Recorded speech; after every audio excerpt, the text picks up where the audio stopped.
Mechanical construction and electronics. అంటే ఇప్పుడు ఈ రోబోట్ ఉంది,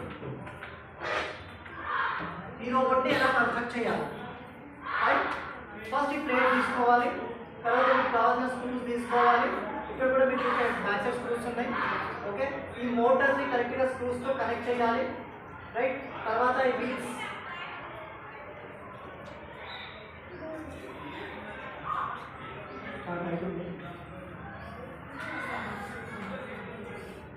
సో వీల్స్. ఓకే, ఇక్కడ 2 స్క్రూస్ కనిపిస్తున్నాయా?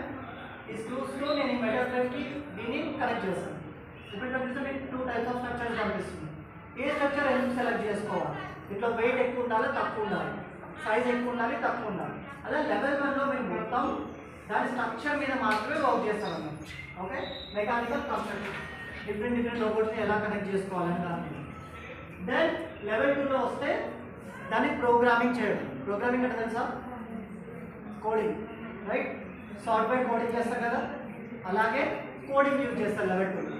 లెవెల్ 3లో వచ్చి మీరు different type of robots uses, floor cleaning robots, లేకపోతే ఇంట్లో ఎక్కడ యూజ్ చేయడం కోసం డొమెస్టిక్ అప్లికేషన్, అలాగే డిఫరెంట్ టైప్ ఆఫ్ రోబోట్స్ నేర్చుకుంటారు. అండ్ లెవెల్ 4, లెవెల్ 5 అలా ఇంక్రీజ్ అవుతూనే ఉంటుంది. So just see the video. Voice